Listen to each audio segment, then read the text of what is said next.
நிம்மதியா இருக்கலாம். இப்ப அறிவுல ஒண்ணு ஓடுது. அப்படின்னா ஏன் சாமி எனக்கு இந்த பிரச்சனை வந்துச்சு? வருதுல? யாரும் எனக்கு செய்வன மாறுபாடு செஞ்சுட்டாங்களா? என் மனநிலைகள் எதுவும் பாதிக்கப்பட்டுருச்சா? வேற எதுவும் தீய சக்திகள் தொடர்ந்து என்னைய குழப்பம் பண்ணி விட்டுருச்சா அப்படின்னு நினைக்கிறதுல கால் வந்துட்டுவா. நீங்க உட்காருங்க, அவன் 1000 பேர் எந்திப்பா, 1000 பேர் நடப்பான். கவலையை தூர விடுங்க.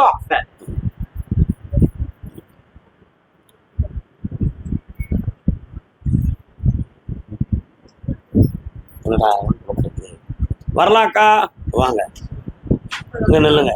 அப்படி நின்னுக்காங்க அக்கா. நின்று கொண்டே கழுத்தை மட்டும் அங்க திருப்புங்க. நல்ல